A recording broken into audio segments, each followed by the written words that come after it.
Rapaziada, Pedrão Fute aqui e claro, para falar de Champions League. Ontem nós tivemos Barcelona contra Napoli e Arsenal contra Porto para decidir mais duas vagas nas quartas de finais da competição. Antes da gente começar a debater aqui sobre os dois jogos, já se inscreve no canal, deixa o seu like, manda esse vídeo aí nos seus grupos de WhatsApp e traz a galera para cá para a gente discutir e para discordar ou concordar comigo. Mas vamos lá. Primeiro vou falar de Barcelona contra Napoli. 3-1 para o Barça e eu tenho algumas análises aqui para fazer. A gente viu nessa partida alguns lampejos do Barcelona de alguns anos atrás, né?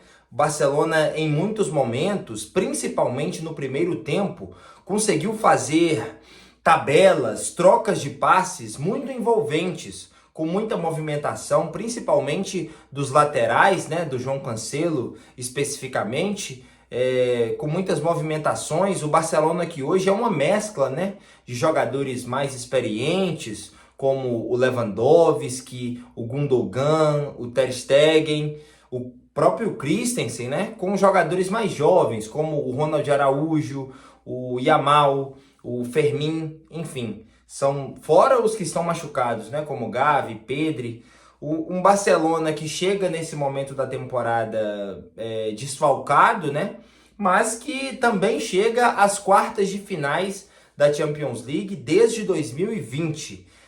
O Napoli um pouco frágil defensivamente, né? Comentando aqui rapidamente os 3 gols. O primeiro é do Fermin, em troca de passes, né? O Cancelo pelo lado esquerdo, toca para o Rafinha, o Fermin abre o placar. Depois a gente tem o gol do Cancelo, que é um contra-ataque do Yamal. E como tá jogando o Yamal, né? Um garoto de apenas 16 anos, que hoje é uma das referências do Barcelona. Fez o Rafinha trocar de lugar, né, o Rafinha que chegou como ponta direita, ficou reserva do Dembélé, o Dembélé foi embora, parecia que o Rafinha ia assumir de vez a posição, mas não, hoje o Rafinha joga pelo outro lado, pelo lado esquerdo, e o Yamal assumiu a ponta direita do Barcelona, um jogador assim que tem se tornado espetacular e tem apenas 16 anos. Se tivesse a pontaria um pouco mais afiada hoje, poderia ter feito uns 2 gols. E no segundo gol é ele quem puxa o contra-ataque, toca, dá um belo passe no Rafinha, que acerta a trave e o Cancelo faz o segundo gol. Isso aí em menos de 3 minutos, tá? O primeiro gol saiu aos 15 do primeiro tempo e o segundo aos 17. Então assim, poderia ter saído mais. O Barcelona pressionou muito no início do jogo, no início do primeiro tempo. O Napoli consegue um empate porque, cara, apesar do Napoli não ser o Napoli da temporada passada e não atacar o seu adversário com tanta força, o Napoli não levou o perigo muitas vezes para o Barcelona. Mas as poucas vezes que foi no ataque, preocupou bastante, né? Teve bola na trave, marcou um gol aos 30 minutos com o Harami, né? Uma jogada, se eu não me engano, do Di Lorenzo pela direita, com o Politano. Politano? Acho que é o Politano. Toca para trás, o Harami faz o 2-1. Naquele momento ali poderia se pensar que o Barcelona teria alguma dificuldade assim, maior, mas não foi o que aconteceu. Acho que o Barcelona ainda é um time frágil, tá, defensivamente, mas pelo menos nessa partida conseguiu converter em gols. O Lewandowski faz o terceiro já nos 83 do segundo tempo, né? Também depois de uma bela jogada do Sérgio Roberto, tabela com o Gundogan e toca para o Lewandowski só escorar para o gol. A grande análise do Barcelona, na minha opinião, é essa. É uma volta de um time grande que precisa estar em momentos grandes. E acho que tem aí um pouco também de renascimento, né? Da camisa, do orgulho, uma coisa que se perdeu desde que o Messi saiu. E agora o time volta com mais animação do que com futebol, tá? Acho que o Napoli, se prova até pela 7ª colocação no campeonato italiano, a perca do Spalletti, depois do Schmidt.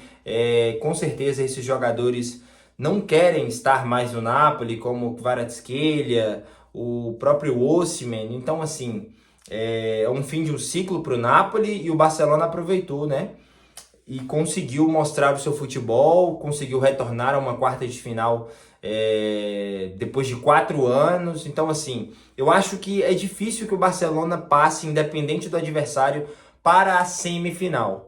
Mas a gente tem que lembrar que é o Barcelona, né? Então, assim, uma grande vitória para o Xavi, uma grande vitória para o Barcelona e para esse time, que tem peças muito interessantes. Talvez a gente não consiga enxergar isso agora, mas no futuro, muitos jogadores que estão nesse Barcelona de agora estarão no auge do que a gente fala de melhores jogadores do mundo.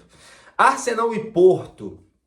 Cara, eu confesso que assisti ali o primeiro tempo e metade do segundo, a primeira metade do segundo meio que de relance, estava prestando mais atenção no jogo do Barcelona. Para quem me acompanha nas redes sociais sabe que eu não pude assistir os 2 jogos simultaneamente. Inclusive, se você não me acompanha, só ir na descrição que aí tá o meu link do Instagram, enfim, segue lá. E Arsenal e Porto, primeiro jogo, o Porto tinha vencido por 1-0, né? Gol do Galeno, e dessa vez já no Emirates Stadium, né, casa do Arsenal, o Arsenal tomou conta do jogo. O Porto foi mais fechado, o Arsenal com muito volume de jogo, mas pouca eficiência na hora de marcar o gol.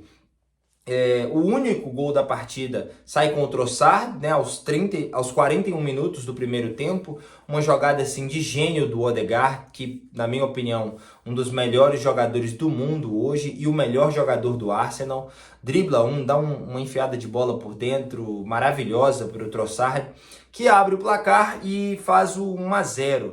Cara, o Porto soube se segurar, tá? Acho que também tem um quê aí de ineficiência do Arsenal, mas o Porto soube se segurar, teve até algumas chances, umas pequenas chances com o Evanilson, com o próprio Gonçalo, camisa 10, me fugiu aqui agora, Gonçalo Machado, esqueci. Mas perturbou e o Raya fez uma bela partida. O que, quando foi acionado, defendeu muito bem. O Saka, já no Arsenal, não estava no seu grande dia. Acho que também sentiu um pouco da falta do Martinelli para essa finalização de jogadas. Mas o Arsenal jogou bem, teve volume de jogo, não conseguiu finalizar. O Jesus entrou bem também no segundo tempo e o que deu para defender ali, o Diogo, goleiro do Porto, conseguiu. E o Pepe, aos 41 anos, impediu. Muito bonito de ver o Pepe jogar no Porto aos 41 anos, com toda essa energia. Enfim, fez uma bela partida o Pepe. E aí, cara, o jogo foi se arrastando, o Porto estava interessadíssimo em uma prorrogação, uma disputa de pênaltis, e conseguiu, o jogo foi para a prorrogação. Nada de interessante na prorrogação, uma chance do Taremi aqui, outra chance do Jesus, se eu não me engano, pelo lado do Arsenal, mas nada demais. E aí o jogo foi para os pênaltis. Nos pênaltis, nenhuma tensão para o Arsenal, tá? O Odegaard abre o placar, depois o PP, 3 brasileiros bateram pênalti no Porto, tá?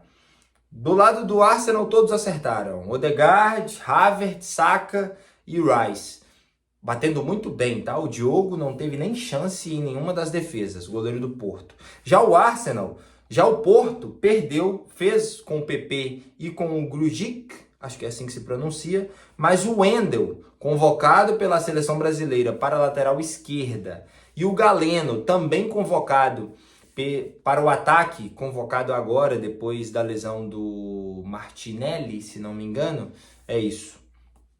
Que tá machucado mesmo, mas eu acho que ele entrou no lugar... Foi no lugar do Martinelli que ele entrou?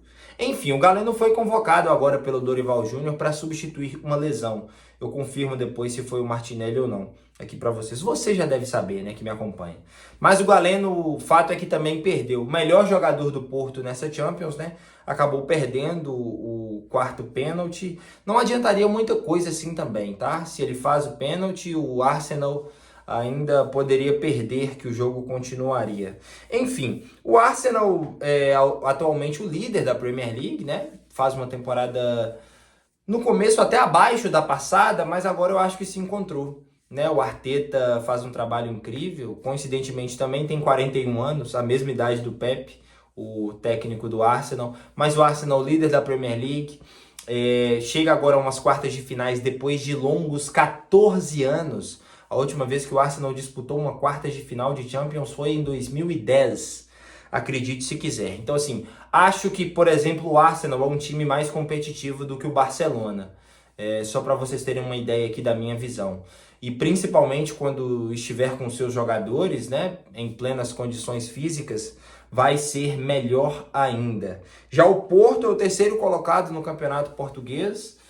Tem chances de título, mas eu acho que vai brigar ali por uma vaga em competições europeias. Fez o que dava para fazer contra o Arsenal, tá? E é isso, galera. Até agora apenas os grandes times, nenhuma surpresa nas quartas de final, né? E vamos ver o que acontece hoje, para você que está assistindo esse vídeo. E amanhã tem vídeo sobre PSV e Borussia Dortmund e Atlético de Madrid e Inter de Milão. Te espero aqui. É isso. Deixa o seu like, se inscreve no canal. Muito obrigado pela presença. Fui!